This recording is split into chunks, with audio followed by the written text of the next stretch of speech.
What's going on, everyone? Welcome back to my channel. For those of you that watch my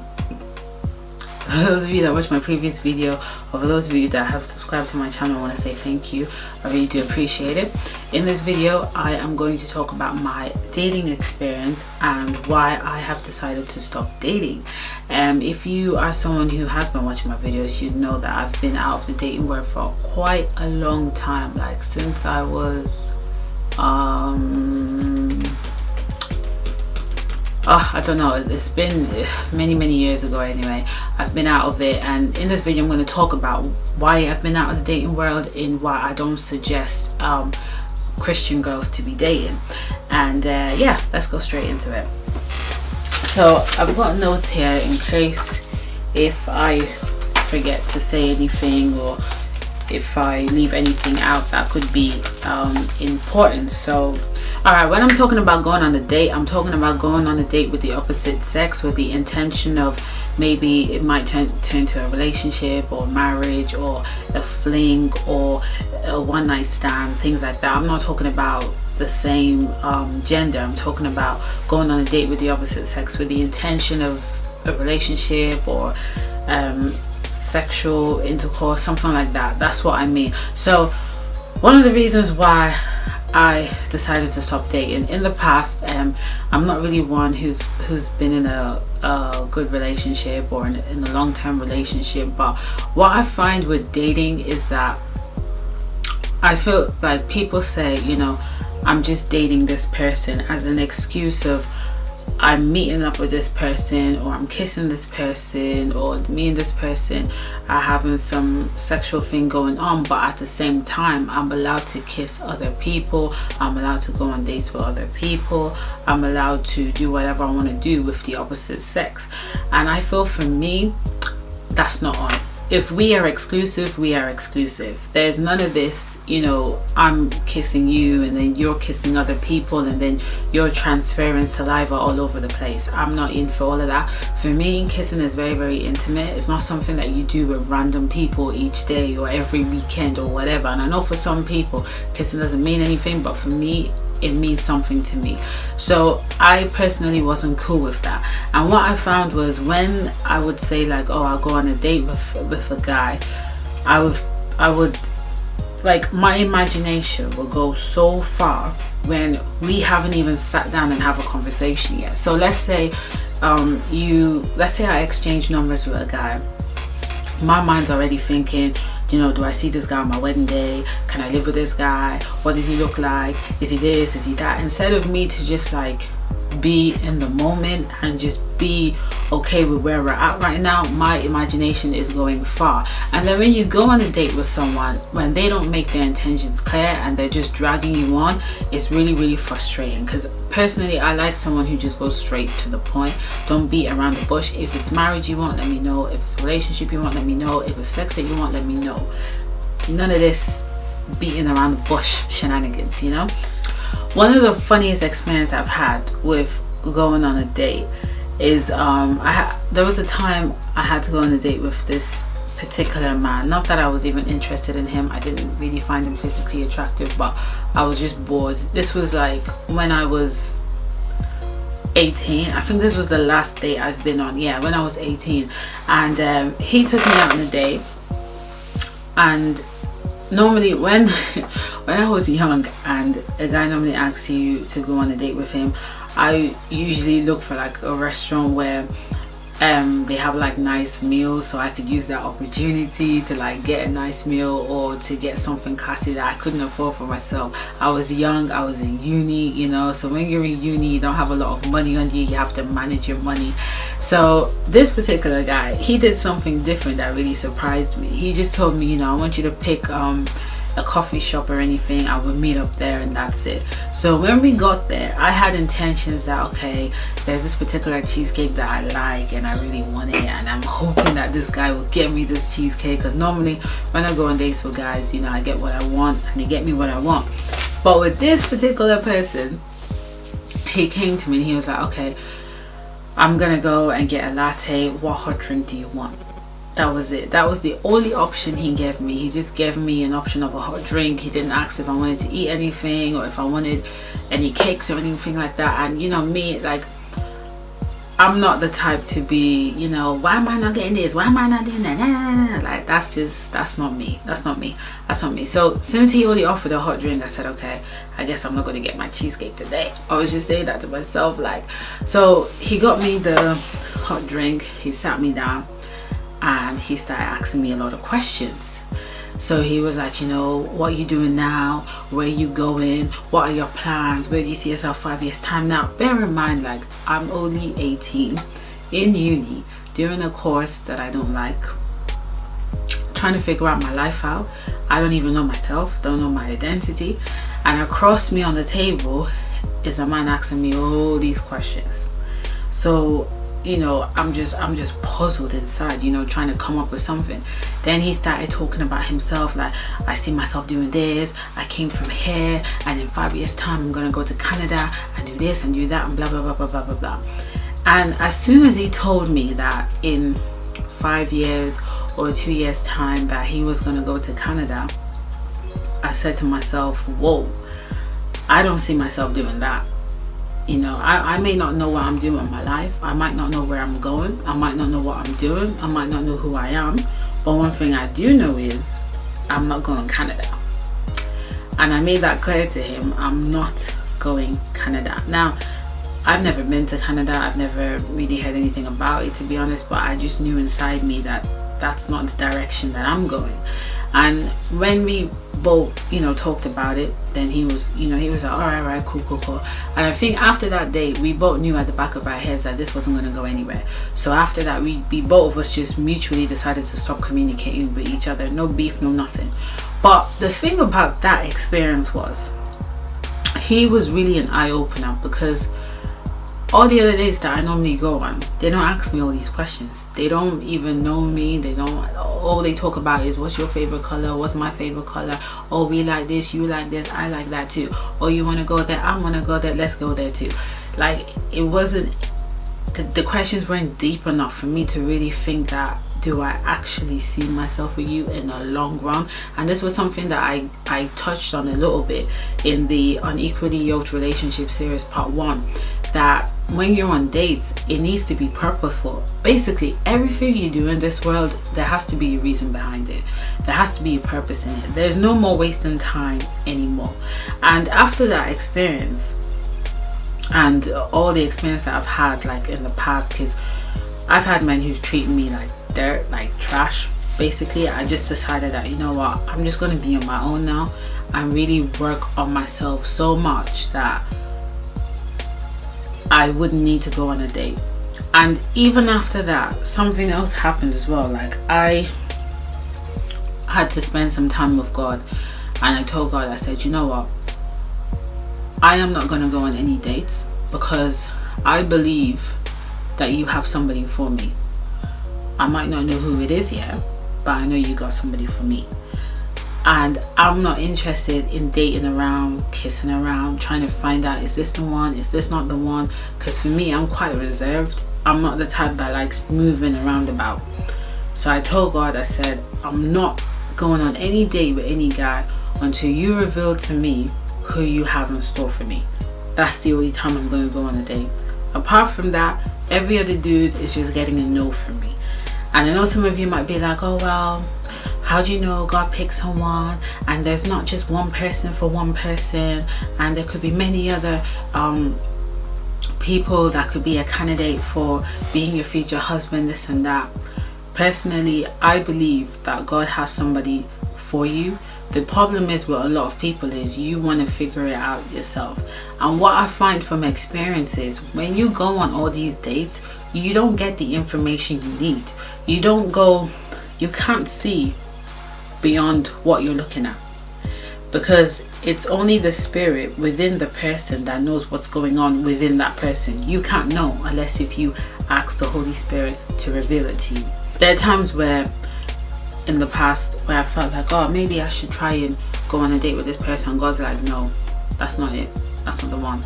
And for those of you who are going on multiple dates, I'm pretty sure at some point you're going to find it very, very stressful, because the wisdom of this word will tell you that you need to go on dates. If you're just at home, how are you going to find your husband? How are you going to know if he's the right one? You have to go on this date and that date. You have to get yourself out there. You have to go on online dating and all this kind of stuff. And at the end of the day, you try this world's wisdom and you get frustrated, you get angry with no result, and then you still end up with a trashy man. Because God is the only person that knows who is right for you, and I truly believe that God has one person for you. Now what happens is God will prepare that person for you. So some of you might say, oh well, what if the person dies? If the person dies, God's going to prepare another person that will be perfect for you. So when I said that to God, I just told God, I said, I know you have someone for me, and I'm not going to date anyone, I'm not kissing anyone, I'm not doing any of that until you reveal to me who you have in store for me. And let me tell you something, when God sees that you're really, really serious, like when he sees that you are really serious, like you're no more dating, you're no more kissing, you're no more fornicating, he will reveal to you who he's got in store for you. I can testify to that. Now unfortunately that's not something that I can go deep, like I can't go deep into it now, but later on you will understand it better. But I'm telling you now, dating is frustrating. From a woman's perspective, it's frustrating. From a man's perspective, it could be fun, because I feel like every man knows the type of woman he's looking for, and most men will not settle till they find that type of woman. But for a woman on the other hand, it is very, very frustrating. So that is really my advice to anybody out there who's still dating, you still jumping from one table to another, all that kind of stuff.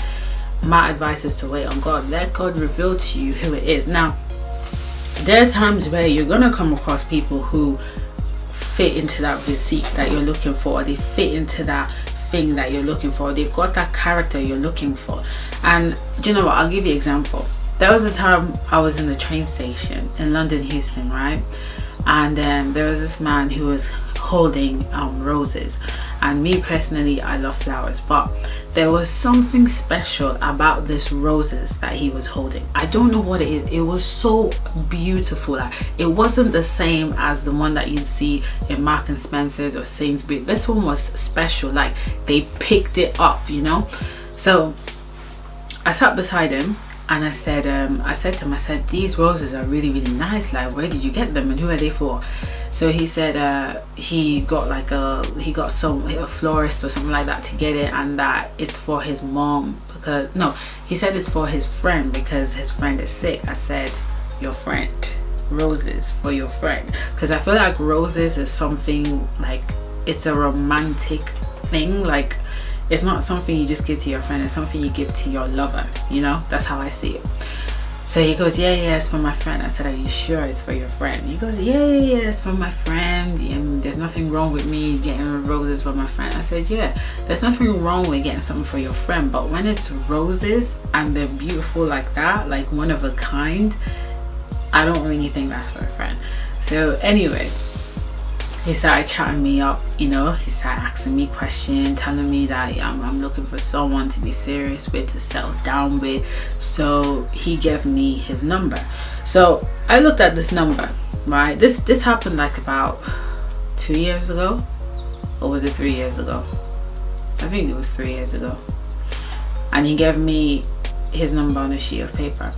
I looked at the number and I was like, God, I don't know if I should save this number, because if I save this number and I call him, he's gonna start disturbing me, because that's what guys do when they first see a girl that they like. They start disturbing you for the first 1 week or 2 weeks. They don't stop.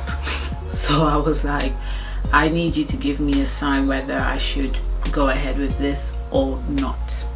This was in the train station. So anyway, the guy's friend came and said, we need to catch up with a train, blah blah blah. So the guy left with his friend to go check what platform he has to go to get his train.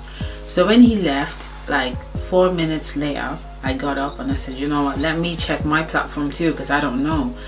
Now I stood on this side of the train station, The guy was all the way on the other side of the train station, and I'm there looking at what platform that I'm gonna go to. Now the guy was down there. I knew he was down there, but I didn't want to go down to him anymore because the discussion was over. I was busy, in my spirit, just asking God, like, is it him? Is it not him? Should I save the number? Should I not save the number? For some reason, I don't know what happened. I believe it's a God thing. I looked at this direction and there was a train, right? The train just arrived and everyone was coming down from the train. And I see this girl. I don't know who she is. I can't see her face clearly because she had braids. Like, the braids were really full and she had them down. I didn't see her clearly, but I was looking at her. My eyes was just on her for some reason. I don't know why. And I was looking at her and she was walking and I was following her as she was walking. My eyes was following her as she was walking, and she walked all the way down to the guy that gave me his number. The guy gave her the roses, gave her a kiss, hold her by the hand, and they walked out together. The guy didn't know that I was standing on the other side of the train station, but that is a God thing. That's a sign. That's it. I don't need to hear audible. I don't need to have a vision. I don't need to have a dream. That is the sign. As soon as I saw that, I was like, you know what? That's definitely not my future husband. And I just ripped the paper and I threw it in the bin. There's no point of me saving that number. Now some of you would be like, oh well, you never know, maybe that's who you're destined to be, blah blah blah. It can't be so, because God can't give you someone whose heart is for somebody else. And if he was meant to be for me, he wouldn't be on a date with another girl that same day that he saw me. And on top of that, he lied as well. That's a wrong foundation for any relationship. And the thing that was going through my head was, if you want to date with this girl, why are you still trying to give your phone number to another girl? That means you are not satisfied with the person that you're with, or there's something wrong, or something inside you knows that this is not it. And if there's any man watching me, you need to stop settling, because I've realized that it's not only women that are settling, but men are settling. You know your dream girl. You know the girl that you want to be with. You know the girl that you would love to spend the rest of your life with. If you know that she's not available right now, pray to God that the both of you will meet. Ask God to work on her, at the same time work on you, so that the both of you can meet. But do not settle, because there are people, God has shown me that there are some men, they have this particular girl they want to be with, their dream girl they want to be with, but due to lack of patience, and maybe the girl has gone off with another man, they've decided to settle with another girl, not knowing that if they had waited and prayed on God about it, they would have ended up with their dream girl. So it's not just girls that settle, men settle too, which is wrong. But anyway, back to my point. I asked the Holy Spirit to give me a sign, and that was the sign. It was as simple as that. The girl that was on the train was his date, after lying to me that it was a friend. Clearly you don't buy roses for your friend. But you see the drama I would have gone through if I had saved that number on my phone, go on a date with him after seeing what I'm seeing that day, and then he start treating me like trash. After a while, he won't be calling me all the time. After a while, he'll tell me he's too busy. After a while, he'd be saying stuff and he wouldn't do what he's saying, and then I would just put myself through this stress that I didn't even bargain for, all because I did not ask the Holy Spirit to give me a sign. And this is an advice for anybody who's in the dating world, because I know some of you Christian girls, you still want to go on date, and some of you don't believe that God has one person for you. Some of you want to go out there and explore, and that's fine, do your own thing. But if you are, always ask the Holy Spirit to give you a sign, so you don't waste your time. Whatever sign you see on that day, that is what it is. Do not try to overcomplicate it. Don't try to deceive yourself. Take it the way it is. There was another time as well in the past where I went on a date with someone, and what happened? Okay, this particular person said we should meet up 12 o'clock, right, to go on a date. I called him up because I got there on time. I hate when people come on time, especially when there's a meeting like one-to-one. At least the first way you respect yourself is to make sure you get there on time. I called him up and the dude is sleeping. He's not even awake. Sleeping. My phone call just woke him up. I said, oh my days, this is like red flag number 1. Before I went out that day, I was in the shower and I was like, God, I need you to give me every single sign that I need to see to know that this is not it. Every single sign that I need to see, show it. Let me see it so I will know that this is not it. The first sign, he didn't get up. He didn't arrive the time he was supposed to arrive. The second sign, when he did arrive, he didn't stick to his word. I don't like that. You have to stick to your word. That's a sign of integrity. The third sign, he wasn't focused on me. While me and him were eating and talking, his eyes were still wandering about, looking everywhere. He wasn't even focused on me. Some of you might not see that as a sign, but for me, I see that as a red flag, because you know that somebody's out there that you're not into and they will give you all the attention that you need. And if you're sitting in front of someone and they're still wandering about, looking everywhere, looking at this girl, looking at that girl, they are struggling with lust and you don't want to deal with that. So for me, that was a red flag. And after that day, I said to myself, I'm just deleting your number. I'm not wasting my time. So these are all the reasons why I'd said, you know what, I'm not dating. There's no point. It's a waste of time. A waste of time is a waste of energy. And it's very important for you to always protect your energy. So I hope this video is going to help a lot of people out there. This video is not just for ladies, but it's also for men as well. Always protect your energy, and if you are dating, please always ask the Holy Spirit to give you signs, because people are very deceitful. People can lie. I told you guys before, many years ago, I could have got like a PhD in lying. That's just how bad it was. And there are people out there who've got a PhD in lying. So don't just rely on your senses and what you see. Ask the Holy Spirit to reveal more to you. And that is it for this video. Do not forget to like, subscribe and share the video. Until next time, bye.